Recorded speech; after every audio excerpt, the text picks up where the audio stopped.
नमस्कार, मैं निशा ठाकुर और आप देख रहे हैं मेट्रो मुंबई। वक्त हो चुका है टॉप 10 बुलेटिन का, तो आइए एक नजर डालते हैं मुंबई की 10 बड़ी खबरों पर। मुंबई में एक बेहद ही चौंकाने वाला मामला सामने आया जब एक महिला ने अपने दोस्त को नामर्द बोल दिया तो उसने चाकू से गला रेतकर उसकी हत्या कर दी। 9:15 बजे बॉम्बे सेंट्रल पुलिस स्टेशन को खबर मिली कि माहिम और माटुंगा के बीच में कुछ तो संचयित गनी बैग में कुछ तो पड़ा है। हमारे एमसीटी पीआई श्री केदारी साहब और एलसीबी के पीआई शेख साहब ये वहाँ पे स्पॉट पे गए अपनी डिटेक्शन की टीम के साथ। वहाँ पे जाने पे पता चला कि अंदर एक 30 साल की महिला की मृतदेह है। देश की आर्थिक राजधानी मुंबई से हत्या का एक सनसनीखेज वारदात सामने आया है। आरोपी ने अपमान के बदले अपनी महिला मित्र को मौत के घाट उतार दिया। महिला का कसूर सिर्फ इतना ही था कि उसने बातचीत के दौरान एक दो मौके पर आरोपी के लिए आपत्तिजनक शब्दों का इस्तेमाल कर दिया था। महिला ने अपने दोस्त को नामर्द कह दिया था। महिला के द्वारा अपने लिए बार बार आपत्तिजनक शब्दों का इस्तेमाल होते हुए देख आहत होकर आरोपी ने अपनी महिला मित्र को मौत के घाट उतार दिया। पुलिस से मिली जानकारी के अनुसार मृतक महिला की पहचान सारिका दामोदर चाल के नाम से की गई है। विकास और सारिका मुंबई के गोरेगांव स्थित एक निजी सोसाइटी में हाउसकीपिंग का काम करते थे। काम के दौरान दोनों में दोस्ती हुई। शुरुआत के कुछ महीनों के बीच दोस्ती अच्छी रही, लेकिन कुछ समय बाद दोनों के बीच अक्सर पैसे की लेन देन और अन्य कारणों से अनबन होने लगी। सारिका विकास के लिए आपत्तिजनक शब्दों का इस्तेमाल करने लगी, अक्सर दूसरों के सामने उसे अपमानित करने लगी। इसी कारणवश विकास ने सारिका का खून कर उसकी लाश को 3 बोरियों में बांधकर माहिम रेलवे ट्रैक के पास फेंक कर फरार हो गया।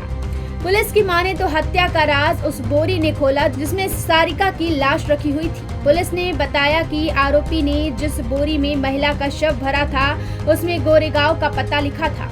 पुलिस ने गोरेगांव में जाकर जब तक पता लगाने की कोशिश की तो उन्हें अपने मुखबिरों के हवाले से खबर मिली कि डिंडोशी पुलिस स्टेशन में एक महिला की गुमशुदगी की रिपोर्ट दर्ज कराई गई है। मुंबई सेंट्रल रेलवे पुलिस ने जांच को आगे बढ़ाते हुए गुमशुदगी की रिपोर्ट दर्ज करने वाले परिवार से संपर्क किया। तफ्तीश के बाद पता चला कि जिस महिला की रेलवे ट्रैक पर लाश और डिंडोशी पुलिस स्टेशन में जिस महिला की गुमशुदगी की रिपोर्ट दर्ज कराई गई है वो दोनों एक ही है।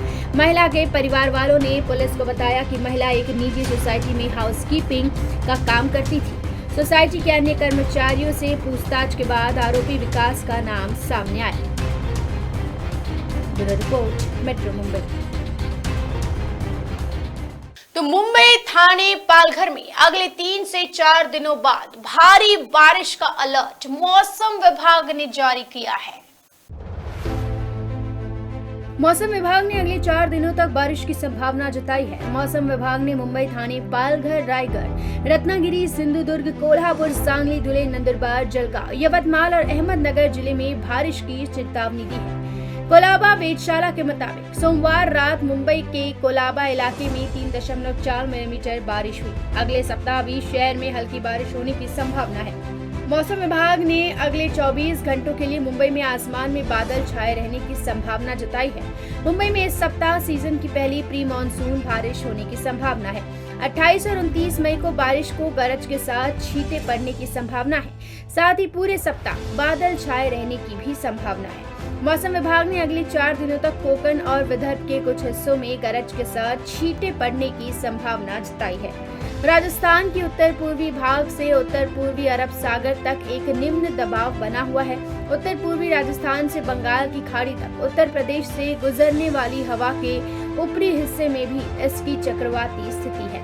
कोकण, विदर्भ और कोल्हापुर स्थित मध्य महाराष्ट्र के कुछ हिस्सों में अगले 4 दिन तक बारिश होगी। इस बीच दादर, शिवड़ी, मातुंगा, परेल और नवी मुंबई जैसे आसपास इलाकों में बारिश भी हुई। Bureau report, metro Mumbai. तो पाकिस्तान में छुपा बैठा अंडरवर्ल्ड डॉन दाऊद इब्राहिम के बारे में एक और सनसनीखेज खुलासा हुआ है। दाऊद इब्राहिम हर महीने पाकिस्तान के कराची से अपने परिवार के लिए मुंबई 10 लाख रुपए भेजता है। अंडरवर्ल्ड डॉन दाऊद इब्राहिम को लेकर इन दिनों अहम खुलासे हो रहे हैं। उसके भांजे अली शाह पारकर ने ईडी को ये बताया कि उसका मामा दाऊद पाकिस्तान के कराची में रहता है। हालांकि परिवार का अब उससे कोई संबंध नहीं है। महाराष्ट्र कैबिनेट मिनिस्टर नवाब मलिक के खिलाफ चल रहे मनी लॉन्ड्रिंग केस की जांच में पूछताछ के दौरान एक गवाह खालिद उस्मान शेख ने ईडी को अहम जानकारी दी थी। खालिद ने ईडी को बताया था कि उसे दाऊद के छोटे भाई इकबाल कास्कर ने बताया था कि दाऊद परिवार के खर्च के लिए हर महीने 10 लाख रुपए भेजता है। खालिद के मुताबिक इकबाल कास्कर ने यह भी बताया था कि दाऊद अपने किसी आदमी के जरिए इन पैसे को भिजवाता है। इकबाल ने यह भी बताया था कि उसे भी हर महीने 10 लाख रुपए मिलते हैं। कई मौके पर उसने मुझसे ये पैसे दिखाए भी हैं। खालिद उस्मान शेख का भाई इकबाल कास्कर का बचपन का दोस्त था। हालांकि उसकी गैंग वॉर में मौत हो गई थी। तो मुंबईकर अब बेस्ट के चलो ऐप के जरिए बिजली के बिल का भी भुगतान कर सकेंगे। आज ही इसकी घोषणा की गई है। बेस्ट ने बुधवार 25 मई को घोषणा की है कि शहर के नागरिक अब चलो ऐप के जरिए बिजली बिल का भुगतान कर सकते हैं। लगभग 10.50 लाख बिजली उपभोक्ताओं को इस सेवा का लाभ मिलेगा। बेस्ट के चलो ऐप को लोगों का काफी अच्छा प्रतिसाद मिल रहा है। केवल 4 महीने में मुंबई में 15 लाख से अधिक लोगों ने इसे डाउनलोड किया है। इस ऐप के जरिए यात्री ऑनलाइन टिकट के साथ साथ मासिक पास, बेस्ट कार्ड रिचार्ज और बिजली बिल का भी भुगतान कर सकता है। एक अधिकारी ने कहा कि बेस्ट चलो ऐप के माध्यम से बिलों का ऑनलाइन भुगतान करने का विकल्प दे रहा है, जिसके कारण बिजली का बिल भरने के लिए लोगों को काउंटर पर जाने की आवश्यकता नहीं होगी। उपभोक्ता को केवल बिजली बिल विकल्प खोजने के लिए मेनू बार पर नेविगेट करना होगा, अपना उपभोक्ता नंबर दर्ज करना है और ऑनलाइन भुगतान कर देना है। Bureau report, metro Mumbai.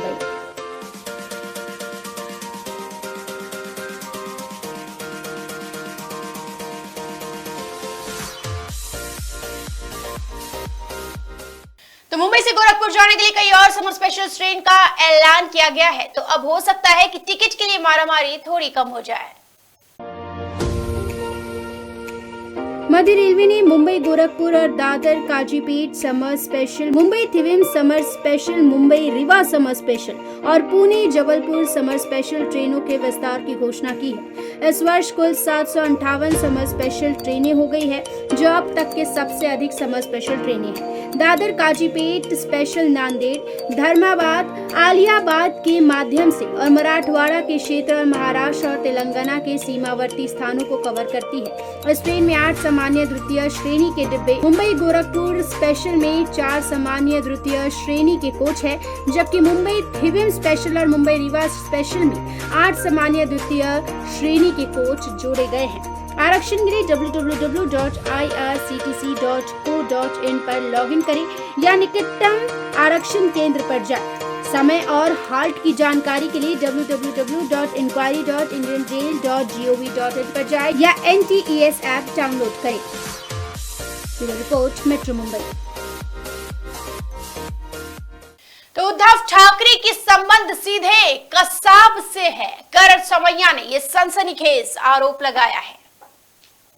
टांगा ठाकरे पार्टनर कुणाचे, टांगा ठाकरे पार्टनर कुणाचे। उद्धव ठाकरे यांचे पार्टनर, यांचे संबंध कसापर्यंत आहेत।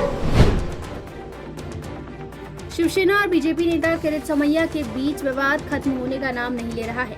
जहां एक और सोमवार को भाजपा नेता किरीट समैया की पत्नी ने शिवसेना नेता संजय राउत के खिलाफ 100 करोड़ का मानहानि का मामला दायर किया, तो वहीं अब खुद किरीट समैया ने मुख्यमंत्री उद्धव ठाकरे पर एक संगीन आरोप लगाया है। बीजेपी नेता किरीट समैया ने आज मुख्यमंत्री उद्धव ठाकरे और शिवसेना नेता यशवंत यादव पर गंभीर आरोप लगाए। किरीट समैया ने आरोप लगाया कि मुंबई में साल 2008 में हुए आतंकी हमले में बोगस बुलेट प्रूफ जैकेट के कारण हेमंत करकरे जैसे अधिकारी की जान आतंकवादी अजमल कसाब ने दी। बाद में पूछताछ में पता चला कि शिवसेना नेता यशवंत यादव का बेटा उस कंपनी में शामिल था जिसने किरीट समैया द्वारा लगाए गए एक सनसनीखेज आरोप को फर्जी जैकेट की आपूर्ति की थी।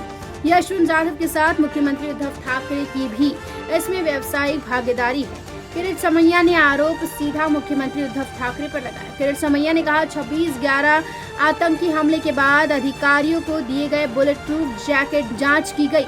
जांच के बाद पता चला कि विमल अग्रवाल के समर्थन में इंफ्रास्ट्रक्चर कंपनी ने बोगस जैकेट सप्लाई की बात सामने आई।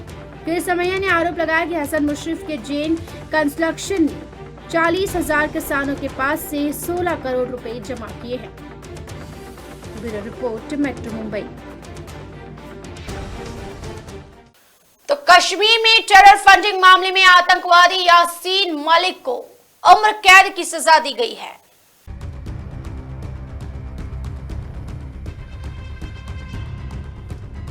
टेरर फंडिंग केस में दिल्ली के स्पेशल एनआईए कोर्ट ने यासीन मलिक को उम्र कैद की सजा सुनाई है और इस सजा का ऐलान होते ही जम्मू कश्मीर में हालात बिगड़ने की स्थिति को देखते हुए श्रीनगर के मौसम और डाउनटाउन इलाकों में इंटरनेट सेवाएं बंद कर दी गई है। इससे पहले श्रीनगर के मैसूमा इलाके में कश्मीरी अलगाववादी नेता यासीन मलिक के समर्थकों और जम्मू कश्मीर पुलिस के बीच मारपीट हुई, जिसके बाद पुलिस ने प्रदर्शनकारियों को तितर-बितर करने के लिए आंसू गैस के गोले दागे।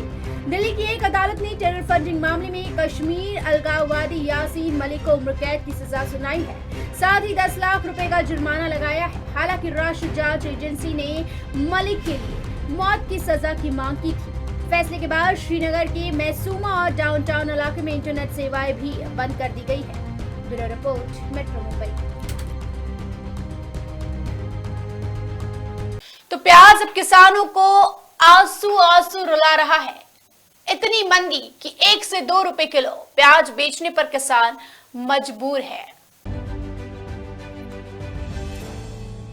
प्याज खेती करने वाले किसानों के लिए इस साल भी राहत की खबर नहीं है। पिछले साल महाराष्ट्र समेत कई राज्यों से प्याज की कीमतों में गिरावट की वजह से किसानों बीच सड़क पर अपनी फसल फेंकने का मामला सामने आया था। इस बार के हालात भी कुछ इसी तरह बनते जा रहे हैं। किसानों के मुताबिक इस बार प्याज की फसल बेहतर हुई है। हालांकि किसानों को बाजार में अपनी फसल पर मन मुताबिक दाम नहीं मिल रहा है।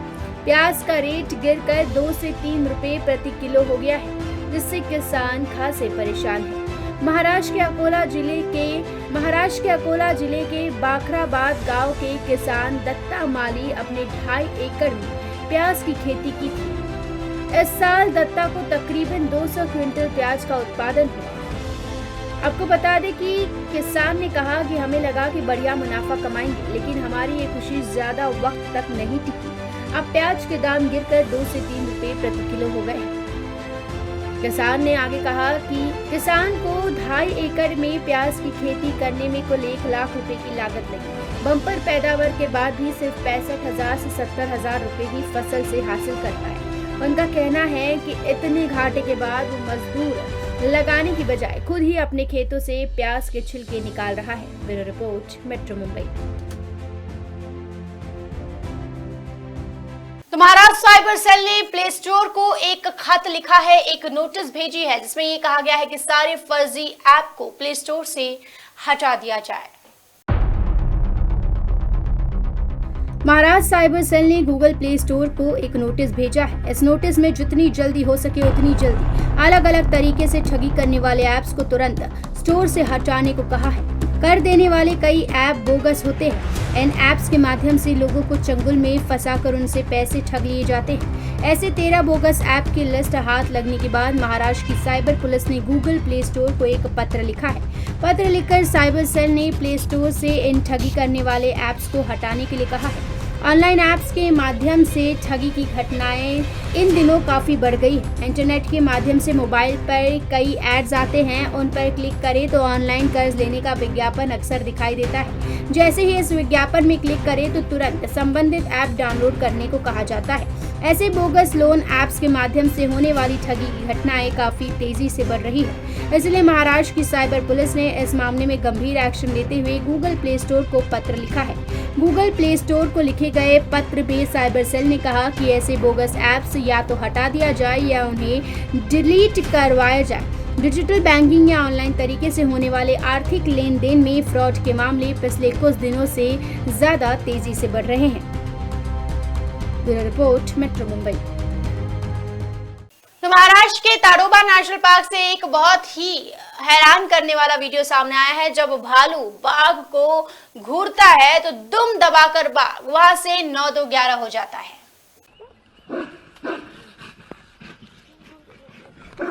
महाराष्ट्र के चंद्रपुर में स्थित ताडोबा टाइगर रिजर्व से एक वीडियो वायरल हुआ है, जहां पर T19 नाम के बाघ ने भालू का रास्ता रोक लिया और दोनों एक दूसरे को घूरकर देखने लगे। भालू ने ज्यादा इंतजार नहीं किया और बाघ पर हमला करने के लिए दौड़ पड़ा।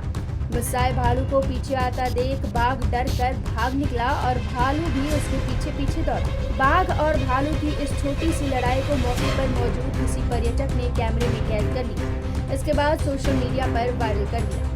वीडियो में दिखाई दे रहा है कि बाघ ने भालू का रास्ता रोक लिया और इस पर भालू आक्रामक हो गया। भालू को घुर्राता देख बाघ डर कर भाग गया। ताडोबा नेशनल पार्क महाराष्ट्र के सबसे पुराने और सबसे बड़ा नेशनल पार्क में से एक है। यहाँ पर देश के नहीं विदेश से भी लोग आते हैं। ताडोबा टाइगर रिजर्व का कुल क्षेत्रफल 1727 वर्ग किलोमीटर है। Bureau report, metro Mumbai. ये थी मुंबई की 10 बड़ी खबरें और आप देख रहे थे टॉप 10 बुलेटिन। रोज रात देखिए मेरे साथ मुंबई की टॉप 10 बुलेटिन सिर्फ मेट्रो मुंबई पर। धन्यवाद।